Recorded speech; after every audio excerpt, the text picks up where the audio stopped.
Hello friends, स्वागत है एक बार फिर से आप सभी का आपके अपने यूट्यूब चैनल रियल इन्फॉर्मेशन में।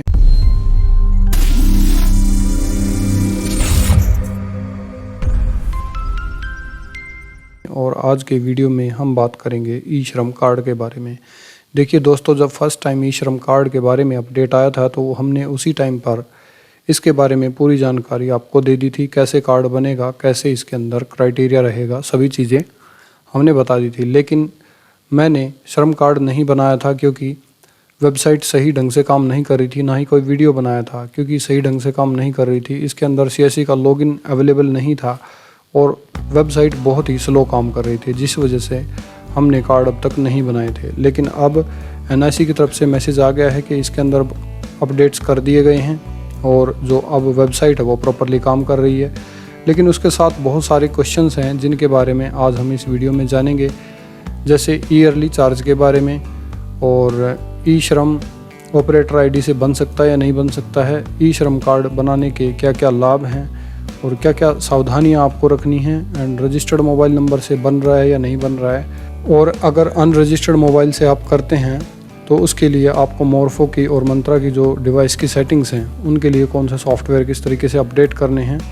और आखिरी जो सवाल है वो है ई श्रम कार्ड बनाने का चार्ज कितना लेना है। वैसे तो दोस्तों गवर्नमेंट आपको एक कार्ड बनाने के लिए 20 रुपये कमीशन के लिए प्रोवाइड कर रही है, लेकिन साथ में जो सीएससी वीएलई है वो इस बारे में काफ़ी सवाल उठा रहे हैं कि हमें क्या चार्ज लेना चाहिए। तो अभी हम पहले जान लेते हैं ईयरली चार्ज इसका क्या होने वाला है और ई श्रम कार्ड का क्या क्या कैंडिडेट को लाभ होने वाला है। क्योंकि कोई भी आदमी जब आपसे कार्ड बनवाने आता है तो इसके फ़ायदे पहले पूछता है कि इसका क्या फ़ायदा उसको होगा।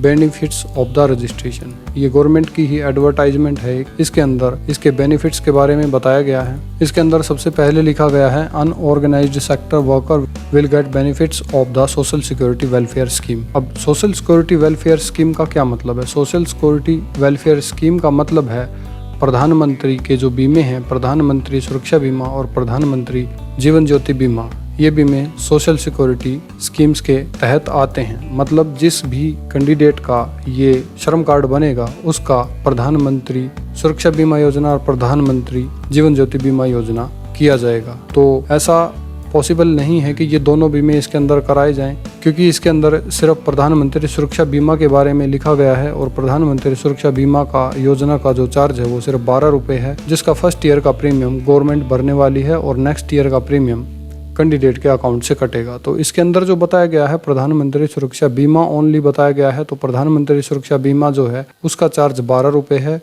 जो कार्ड बनने के बाद कार्ड होल्डर के अकाउंट से कट सकता है। और मे भी प्रधानमंत्री जीवन ज्योति बीमा योजना का भी जो प्रीमियम है वो अकाउंट से कट सकता है। लेकिन जिस भी व्यक्ति ने प्रधानमंत्री की स्कीमों का लाभ लेना है उसके लिए ये दो जो बीमे हैं वो कंपलसरी हैं। तो आप लोगों ने और भी प्रधानमंत्री की कई स्कीमों का लाभ उठाया होगा, तो लगभग सभी लोगों का ये बीमा ऑलरेडी हो चुका है और जिन लोगों का बीमा नहीं हुआ उनको अब कराना होगा, और जिनका बीमा हो रखा है उनके दोबारा पैसे नहीं कटेंगे। मतलब एक बार तो ये पैसे आपने कटवाने ही पड़ेंगे अपने अकाउंट से अगर प्रधानमंत्री की स्कीमों का लाभ लेना है तो अगला जो बेनिफिट है वो ये है the database will help government to making special policies and schemes for the unorganised worker. मतलब जो अनऑर्गेनाइज्ड वर्कर हैं उनके लिए गवर्नमेंट कुछ ऐसी पॉलिसीज बनाएगी जिससे उनके लाभ के बारे में सोचा जा सके। तो ये आने वाले समय की बात है जिसका लाभ लोगों को मिल सकता है। उससे अगला लाभ है it will track migrate labourer workforce and provide them employment opportunities. मतलब जो माइग्रेट लेबर है उनके लिए सरकार अलग से पॉलिसीज़ बना सकती है, उसमें भी ये डाटाबेस सरकार की हेल्प करेगा, सरकार की मदद करेगा। तो ये लाभ हैं जो इस कार्ड से कैंडिडेट्स को होने वाले हैं, और जो चार्ज हैं उसके बारे में भी हमने आपको बता दिया। तो दोस्तों इस ई श्रम कार्ड के लाभ हैं। इन लाभों के साथ साथ इस पोर्टल के बनाने के कुछ ऑब्जेक्टिव्स हैं, वो ऑब्जेक्टिव्स भी मैं आपके साथ शेयर करता हूँ। ई श्रम पोर्टल का जो सबसे पहला ऑब्जेक्टिव ये है कि ये जो कार्ड है ये पूरे ऑल इंडिया के अंदर वैलिड होगा, और दूसरा इसका फ़ायदा ये है कि अगर सरकार को किसी डिज़ास्टर सिचुएशन में अगर श्रमिकों की मदद करनी चाहिए तो सरकार डायरेक्ट उनके अकाउंट में पैसा ट्रांसफ़र कर पाएगी। लेकिन उसके लिए डीबीटी नाम का एक ऑप्शन होता है जो हर एक अकाउंट के अंदर होता है, और जो अकाउंट होल्डर है उसको अपना डीबीटी ऑन कराना होगा। अगर कई बार क्या होता है, सरकार पैसे भेज देती है अपने एंड से, लेकिन वो जो बेनिफिशियरी है उसके अकाउंट में रिसीव नहीं होता। उसका रीज़न ये होता है कि जो डीबीटी सर्विस है उन्होंने बैंक से वो एक्टिवेट नहीं कराई है। तो थोड़ा सा इसका ध्यान दें। अगला है implementation of the social security scheme unorganised worker. Social security schemes है उनका इम्प्लीमेंटेशन होगा, जैसे प्रधानमंत्री सुरक्षा बीमा योजना है, प्रधानमंत्री जीवन ज्योति बीमा योजना है। तो उनको जो बीमा योजना है उसके साथ जोड़ा जाएगा, जिसका फर्स्ट ईयर का प्रीमियम जो है सरकार दे रही है, तो सेकंड ईयर का जो प्रीमियम है वो कैंडिडेट के अकाउंट्स में से कट सकता है। Helping worker to develop their skill and find development opportunity. ये क्या करेगा, वर्कर्स को उनके स्किल डेवलपमेंट में और एम्प्लॉयमेंट अपॉर्चुनिटीज़ में हेल्प करेगा। एम्प्लॉयमेंट उनको मुहैया करा सकते हैं और जिनको काम की कम नॉलेज है उनको स्किल डेवलपमेंट प्रोवाइड कर सकती हैं।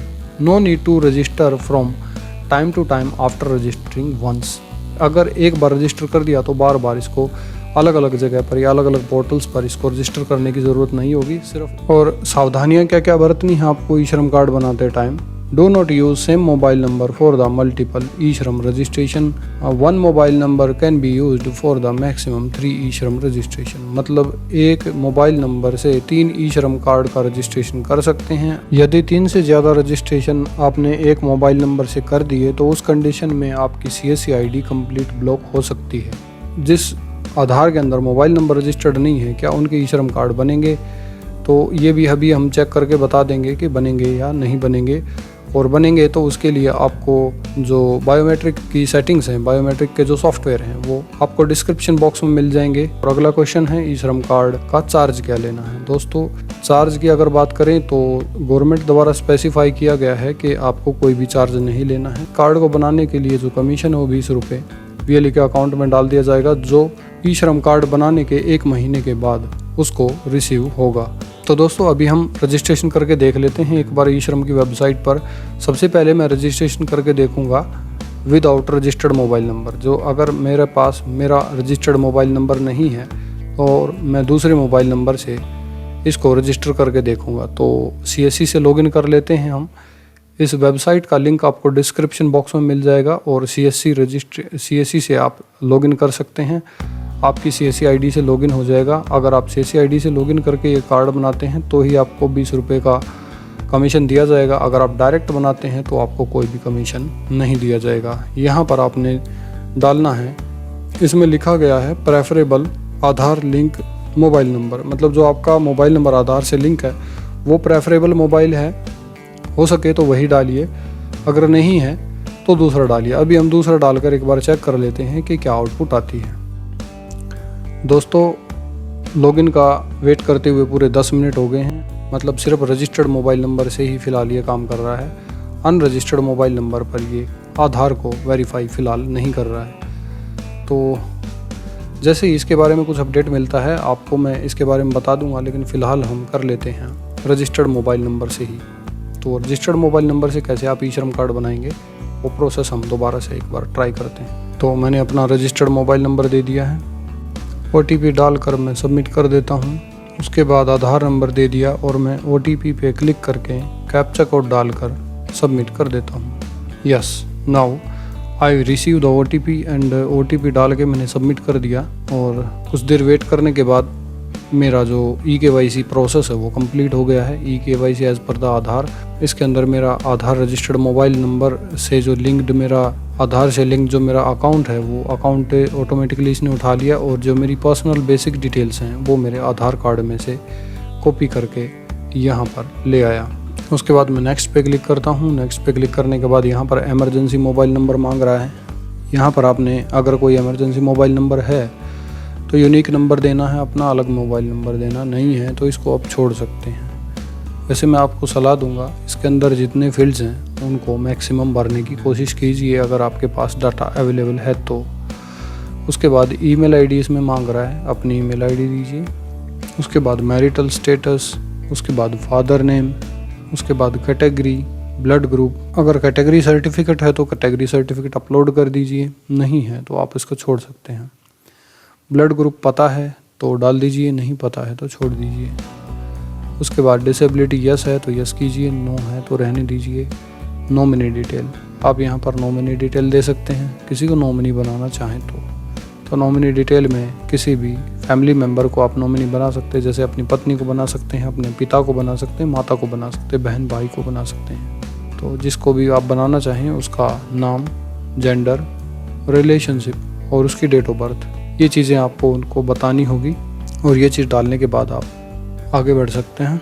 उसके बाद अपने एड्रेस के कॉलम फिल कर लीजिए, हाउस नंबर है, लोकेलिटी है, डिस्ट्रिक्ट, विलेज, पिन कोड जो भी है वो सारी की सारी चीज़ें आप यहाँ पर डाल लीजिए। स्टेइंग है, करंट लोकेशन, फ़िलहाल कहाँ पर है लोकेशन जहाँ पर है, आप यहाँ पर कितने दिन से रह रहे हैं, 5 साल, 10 साल, 2 साल, 1 साल, वो टाइम यहाँ पर स्पेसिफाई करें। माइग्रेट वर्कर हैं तो यस कीजिए, नहीं है तो नो कीजिए। उसके बाद एजुकेशन क्वालिफिकेशन, जो भी आपकी क्वालिफिकेशन है वो आप इसमें डालिए। उसके बाद अगर एजुकेशन सर्टिफिकेट है आपके पास तो वो इसमें डालिए। मंथली इनकम किस स्लैब में आती है आपकी वो डालिए। उसके बाद इनकम सर्टिफिकेट है, एजुकेशन सर्टिफिकेट है तो इसमें लगा दीजिए एंड सेव कर दीजिए। नहीं है तो आप इसको छोड़ सकते हैं और आगे बढ़ सकते हैं, सेव एंड कंटिन्यू कर सकते हैं। They are not compulsory. उसके बाद ऑक्यूपेशन एंड स्किल, अब ऑक्यूपेशन में आपने क्या भरना है, ये थोड़ा सा इंपॉर्टेंट है। एनसीओ कोड इसमें आपको फिल करना होगा। एनसीओ कोड फिल करने के लिए आपको एनसीओ कोड की लिस्ट यहाँ पर दी गई है, इस लिस्ट में से आप एनसीओ कोड की लिस्ट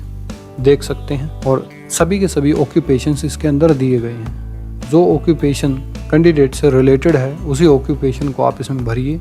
जैसे मैं आपको बता देता हूँ, सीएससी जो ऑपरेटर है वो किस फील्ड में आएगा, सीएससी ऑपरेटर के हिसाब से मैं इस प्रोफाइल को फिलअप कर रहा हूँ। तो सीएससी ऑपरेटर के लिए 2 तरह की कैटेगरीज मुझे लगता है जो सही हैं, जिनमें सीएससी को रखा जा सकता है। एक तो है print, finishing and binding works, ये प्रिंटिंग से रिलेटेड है। इसका जो कोड है वो है 7323। अगर आपको लगता है आपका काम प्रिंटिंग वगैरह से रिलेटेड ज़्यादा है तो आप इसको चूज़ कर सकते हैं।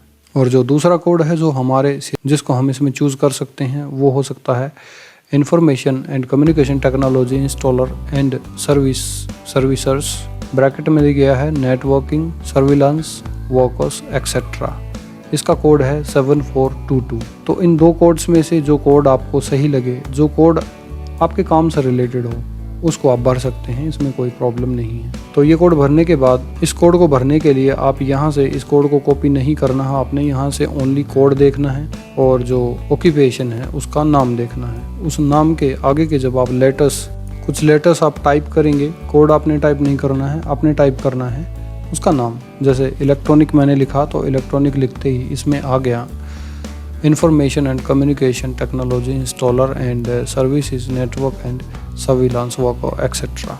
तो इस तरीके से आप इसका एनसीओ कोड फिल कर सकते हैं। Working experience in primary occupation in years, कितने साल से आप इस काम को कर रहे हैं। सेकेंडरी ऑक्यूपेशन के अंदर भी वही लिस्ट आपको दिखाई गई है।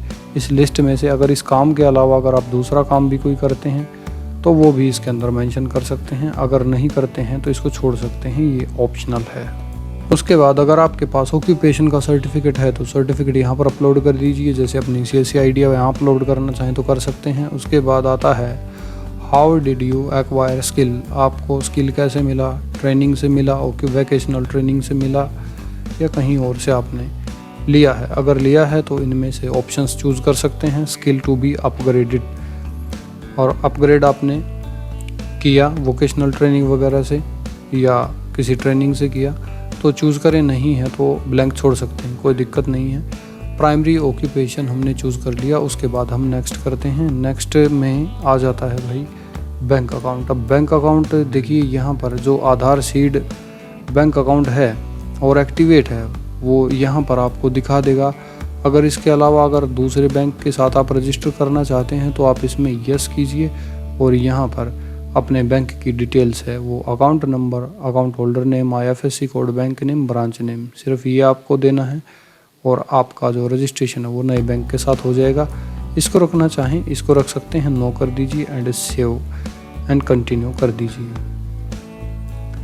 उसके बाद आपकी डिटेल्स कंप्लीट हो जाती हैं। कंप्लीट होने के बाद आपका जो फार्म है वो आपको दिखाई दे जाएगा आपके सामने। इस फार्म को अच्छे से चेक कर लीजिए और पॉसिबल हो तो कोई गलती इसके अंदर मत छोड़िए, क्योंकि इस कार्ड से रिलेटेड ज़्यादा सपोर्ट आपको, ज़्यादा हेल्पलाइन पे ज़्यादा सपोर्ट की उम्मीद आप मत कीजिए, क्योंकि जैसे प्रधानमंत्री श्रम योगी का कार्ड हमने बनाया था उसमें भी कोई सपोर्ट ज़्यादा अवेलेबल नहीं है, तो सेम इस कार्ड में भी पॉसिबल होने वाला है, ज़्यादा सपोर्ट इसमें अवेलेबल नहीं होगी। तो कार्ड को सही ढंग से बनाइए, कोई गलती है तो ठीक कर लीजिए पहले ही, और चेक करके इसको आप सबमिट कर दीजिए। सबमिट करते ही डायरेक्ट आपके सामने आपका जो कार्ड है वो आ जाएगा, यूएन कार्ड आपके सामने आ जाएगा। ये देखिए यूएन कार्ड आ गया है। इस कार्ड को आप फ्यूचर रेफरेंस के लिए रख सकते हैं, प्रिंट आउट निकाल सकते हैं, और इसका जो रजिस्ट्रेशन नंबर है वो सेव करके रख सकते हैं। तो दोस्तों इस तरीके से आप अपना यूएन कार्ड बना सकते हैं ई श्रम का। तो दोस्तों अगर ये वीडियो आपको अच्छा लगा, हेल्पफुल लगा, तो वीडियो को लाइक कर दीजिए, चैनल को सब्सक्राइब कर लीजिए, और इस वीडियो को अपने फ्रेंड सर्कल में शेयर भी कीजिए ताकि औरों को भी इस तरह की जानकारी मिल सके। अगर इसके बारे में कुछ सजेशन देना चाहते हैं, कुछ बताना चाहते हैं तो आप कमेंट कर सकते हैं, और कुछ पूछना चाहें तो भी कमेंट कर सकते हैं। Thank you.